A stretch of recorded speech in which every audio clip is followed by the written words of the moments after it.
जय हिंद दोस्तों, स्वागत है आपका हमारे YouTube चैनल में। आज के वीडियो में हम लेकर आए हैं आपके लिए यहाँ पर बहुत ही महत्वपूर्ण क्वेश्चन आंसर मलिक मोहम्मद जायसी से संबंधित। तो वीडियो को पूरा अवश्य देखना है। अगर आप चैनल पर पहली बार आए हैं तो चैनल को सब्सक्राइब कर लें, बेल आइकन दबाएं, ऑल पर क्लिक करें ताकि ऑल वीडियो की नोटिफिकेशन आपके यहाँ तक सबसे पहले पहुँचे। ज़्यादा से ज़्यादा वीडियो को शेयर करना है और वीडियो को लाइक करना ना भूलें। तो चलिए स्टार्ट करते हैं। आज का अपना यहाँ पर फर्स्ट क्वेश्चन क्या पूछा है, जायसी जी से संबंधित। जायसी किसके समकालीन थे? जायसी जी किसके समकालीन थे, ये आपको यहाँ पर बताना है। आज का फर्स्ट क्वेश्चन है और आपका यहाँ पर जो सही आंसर है, जायसी किसके समकालीन थे, तो विकल्प नंबर आपका यहाँ पर बी राइट आंसर है। शेर शाह सूरी आपका राइट आंसर होगा। शेर शाह सूरी आपका राइट आंसर है, बिल्कुल सही। मलिक मोहम्मद जायसी के गुरु कौन थे, ये आपको बताना है। मलिक मोहम्मद जायसी के गुरु कौन थे, तो आपका यहाँ पर सही आंसर है। क्वेश्चन नंबर 2 का राइट आंसर है शेख मोहिदी, आपका यहाँ पर सही आंसर होगा, बिल्कुल सही। जायसी के काव्य की भाषा है, तो जायसी के काव्य की भाषा आपको यहाँ पर बताना है। तो क्वेश्चन नंबर है अपना 3 और 3 का राइट आंसर होगा कि जायसी के काव्य की जो भाषा है ठेठ ग्राम्य अवधि, आपका यहाँ पर सही आंसर होगा। विकल्प नंबर बी राइट आंसर है। जायसी की रचना पद्मावत में कड़वक पद्धति में चौपाई और दोहे का सही क्रम है, कौन सा है सही क्रम, यहाँ पर बताना है। तो क्वेश्चन नंबर है अपना यहाँ पर 4 और 4 का राइट आंसर आपका यहाँ पर जो होगा, जायसी की रचना पद्मावत में कड़वक पद्धति में चौपाई और दोहों का सही क्रम क्या है, तो आपका सही आंसर है विकल्प नंबर डी, यानी कि 7 अर्दालियों के बाद एक दोहा, ये जो है आपका सही आंसर है। क्वेश्चन नंबर 5 पूछा है कि जायसी की किस रचना में वर्णमाला के एक एक अक्षर को लेकर सिद्धांतों एवं तत्वों की बातें कही गई हैं, ये यहाँ पर बताना है भाई कौन सी रचना है। और अगर आपको कोई भी प्रश्न में डाउट है तो आप कमेंट में जरूर बताएं। और क्वेश्चन नंबर 5 का राइट आंसर है विकल्प नंबर डी, यानी कि अखरावट आपका सही आंसर होगा। क्वेश्चन नंबर 6 पूछा, जायसी पहले कवि हैं सूफी बाद में, जायसी के संबंध में यह किसने कहा है, तो जायसी जी के संबंध में जायसी पहले कवि हैं सूफी बाद में, ये जो है किसने कहा है, तो आपका सही आंसर है विजय देव नारायण शाही, आपका राइट आंसर होगा। क्वेश्चन नंबर 7 पूछा, जायसी द्वारा रचित पद्मावत किस भाषा का प्रथम महाकाव्य माना जाता है, ब्रज, अवधी, मैथिली या फिर फारसी। तो क्वेश्चन नंबर 7 का सही आंसर है विकल्प नंबर सी राइट आंसर होगा। अवधी आपका यहाँ पर राइट आंसर है। अवधी जिन्होंने बताया है उनका सही आंसर होगा।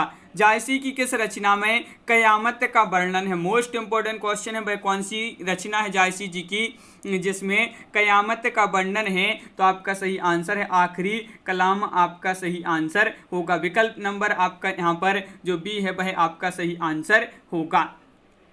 क्वेश्चन नंबर 9 पूछा है, जायसी ने आखिरी कलाम किसके शासनकाल में लिखी थी, सिकंदर लोदी, अकबर, बाबर या जहांगीर। तो जायसी ने आखिरी कलाम किसके शासनकाल में लिखी थी, तो बाबर आपका यहाँ पर सही आंसर होगा, बिल्कुल सही। यहाँ पर क्वेश्चन नंबर 10 है, जो ही मुख देख तेई हंसा, सुनी तेहूं आयु आंसू, ये जो पंक्ति है किस रचनाकार के बारे में कही जाती है, तो ये जो पंक्ति कही जाती है किस रचनाकार के बारे में कही जाती है, तो आपका सही आंसर है जायसी, विकल्प नंबर सी आपका राइट आंसर यहाँ पर होगा। किस विद्वान के अनुसार जायसी ने रतन शेखर कथा के आधार पर पद्मावत की रचना की थी, तो किस विद्वान ने, क्वेश्चन नंबर 11 है और 11 का सही आंसर है आपका यहाँ पर विकल्प नंबर बी, यानी कि हरदेव बाहरी। हरदेव बाहरी के अनुसार जायसी ने रतन शेखर कथा के आधार पर पद्मावत की रचना की थी। क्वेश्चन नंबर 12 है, पद्मावत में वर्णित पात्र नागमती किसका प्रतीक है, नागमती बताना है ये किसका प्रतीक है, तो क्वेश्चन नंबर 12 है और 12 का राइट आंसर है ये जो है सांसारिक आकर्षण का प्रतीक है।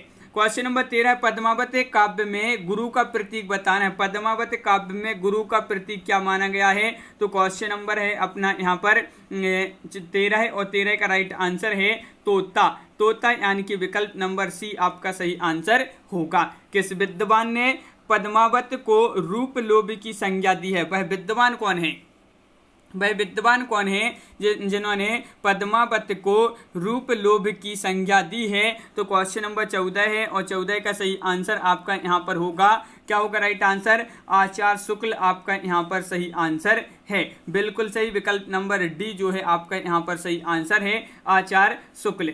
क्वेश्चन नंबर 15 पूछा, किस विद्वान ने कहा था कि सूफी कवियों में एक ही कवि हैं जायसी, शेष लकीर के फकीर हैं। तो किस विद्वान ने कहा था? क्वेश्चन नंबर 15 का आंसर बताना है। वह विद्वान कौन? हजारी प्रसाद द्विवेदी हैं, बच्चन से हैं, डॉक्टर नगेंद्र हैं, आचार्य शुक्ल हैं। तो 15 का राइट आंसर है आपका विकल्प नंबर बी, बच्चन सेन। बच्चन सेन ने यह कहा था। पद्मावत की रचना कब हुई? पद्मावत की रचना कब हुई? तो क्वेश्चन नंबर है 16 और 16 का सही आंसर है आपका कि पद्मावत की रचना कब हुई। तो आपका राइट आंसर है 1540 ईस्वी में। 1540 आपका यहाँ पर सही आंसर होगा। मंझन की रचना मधुमालती की रचना मंझन की रचना मधुमालती की रचना पद्मावत से कितने वर्ष बाद हुई थी? तो कितने वर्ष बाद हुई थी इसकी रचना आपको बताना है। तो आपका यहाँ पर सही आंसर है 17 का बी, यानी कि 5 वर्ष। 5 वर्ष आपका राइट आंसर है। क्वेश्चन नंबर है अपना यहाँ पर 18 कि पद्मावत में जायसी किसका पद्मावत में पद्मावती जो है किसका प्रतीक है? किसका प्रतीक है? सांसारिक आकर्षण, बुद्धि का, गुरु का या साधक का? तो पद्मावती प्रतीक है बुद्धि का, विकल्प नंबर बी आपका सही आंसर है। पद्मावत में राघव चेतन किसका प्रतीक है? क्वेश्चन नंबर 19 का सही आंसर बताना है। 19 का सही आंसर क्या होगा? पद्मावत में राघव चेतन किसका प्रतीक है, ये पूछा है। तो आपका यहाँ पर सही आंसर है शैतान का। तो विकल्प नंबर आपका यहाँ पर डी राइट आंसर होगा, बिल्कुल सही। क्वेश्चन नंबर है 20 और पूछा गया है हरदेव बाहरी के अनुसार पद्मावत की मूल प्रतियां किस लिपि में हैं? हरदेव बाहरी के अनुसार पद्मावत की मूल प्रतियां किस लिपि में हैं? तो क्वेश्चन नंबर है 20 और 20 का राइट आंसर है फारसी लिपि। फारसी लिपि आपका यहाँ पर सही आंसर है, बिल्कुल सही। क्वेश्चन नंबर 21 है पद्मावत में कितने खंड हैं? तो आपका यहाँ पर क्या होगा? क्वेश्चन नंबर 21 का सही आंसर खंड पूछा है, पद्मावत में कितने खंड हैं? तो यहाँ पर 21 का राइट आंसर होगा पद्मावत में 57 खंड हैं। कितने? 57। विकल्प नंबर सी राइट आंसर होगा। जायसी को किसने भूमिपुत्र कहा था? मोस्ट इंपोर्टेंट क्वेश्चन है। जायसी को भूमिपुत्र कहा था, किसने कहा था? क्वेश्चन नंबर 22 है और 22 का सही आंसर है जायसी को भूमिपुत्र कहा था वासुदेव शरण अग्रवाल जी ने। क्वेश्चन नंबर 23 पूछा है कि किस विद्वान पद्मावत को हिंदी में अपने ढंग की अकेली ट्रेजेडी कहा है? तो किस विद्वान ने पद्मावत को हिंदी में अपने ढंग की अकेली ट्रेजेडी कहा है? तो यह कहा है वासुदेव नारायण शाही ने। तो विकल्प नंबर आपका विजय देव नारायण शाही होगा यहाँ पर सही आंसर। विजय देव नारायण शाही, विकल्प नंबर बी आपका सही आंसर है। क्वेश्चन नंबर यहाँ पर 24 क्या पूछा है? जायसी का प्रिय अलंकार माना जाता है, महत्वपूर्ण क्वेश्चन है। तो क्वेश्चन नंबर है 24 और 24 का सही आंसर है कि जायसी जी का जो प्रिय अलंकार माना जाता है हेतु उत्प्रेक्षा, आपका यहाँ पर सही आंसर होगा, विकल्प नंबर बी।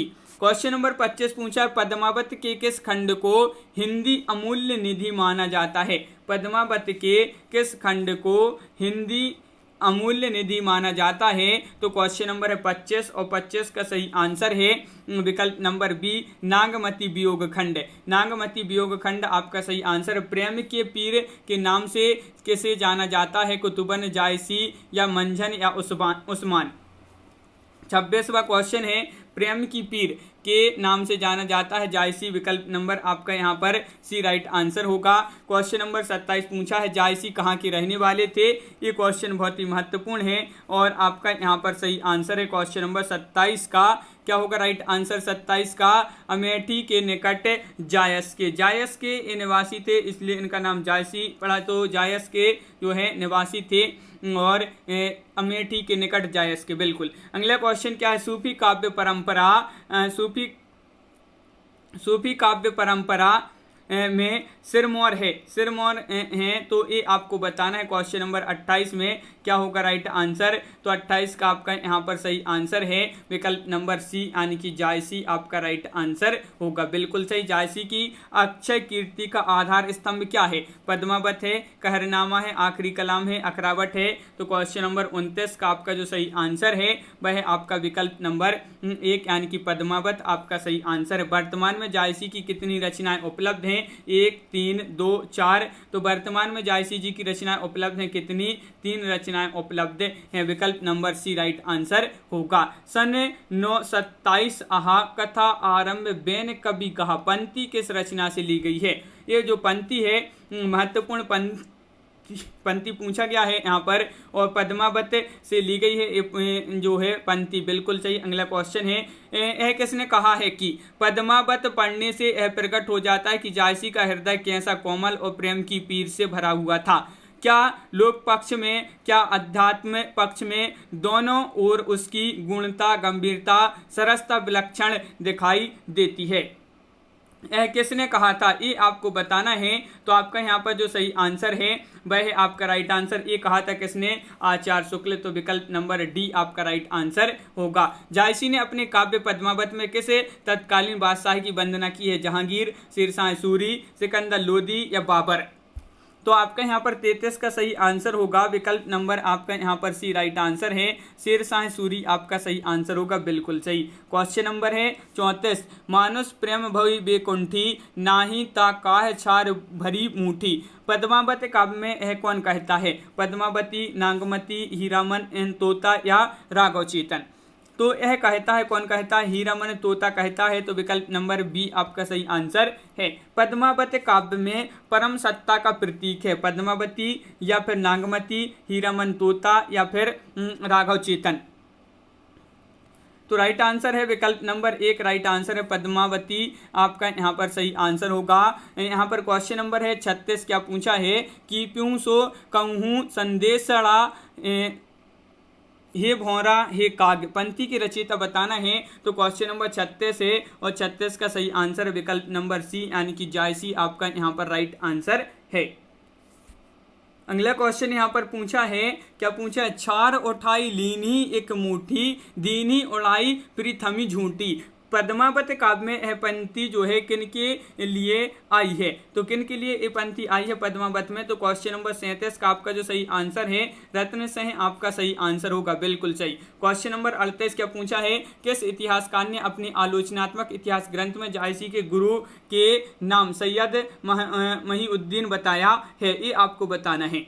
किस इतिहासकार ने अपने आलोचनात्मक इतिहास ग्रंथ में जायसी के गुरु का नाम सैयद महीउद्दीन बताया है। तो ये बताया है किसने, राम कुमार वर्मा। विकल्प नंबर आपका बी यहाँ पर सही आंसर होगा। किसी हिंदू कवि द्वारा लिखित प्रेमाख्यान है, कौन सा है, किसी हिंदू कवि द्वारा लिखित प्रेमाख्यान है। तो सत्यवती कथा आपका यहाँ पर राइट आंसर होगा, बिल्कुल सही। ईश्वर दास द्वारा रचित सत्यवती कथा की भाषा क्या है, अवधी है, खड़ी बोली है, ब्रज है या फिर अभट्ट है। तो ईश्वर दास द्वारा रचित सत्यवती कथा की जो भाषा है वह ब्रज भाषा है। तो विकल्प नंबर 1 आपका यहाँ पर सही आंसर है। तो इस प्रकार अपने यहाँ पर बहुत ही महत्वपूर्ण क्वेश्चन कंप्लीट हुए। कैसा लगा ये वीडियो कमेंट में जरूर बताएं। अगर आप चैनल पर पहली बार आए तो चैनल को सब्सक्राइब कर लें, बेल आइकन दबाएं, ऑल पर क्लिक करें ताकि ऑल वीडियो की नोटिफिकेशन आपके यहाँ तक पहुँचे। ज़्यादा से ज़्यादा वीडियो को शेयर करना है ताकि अन्य लोग भी यह वीडियो देख सकें, और वीडियो को लाइक करना ना भूलें। आज की वीडियो में बस इतना ही। सभी के लिए बहुत बहुत धन्यवाद। जय हिंद।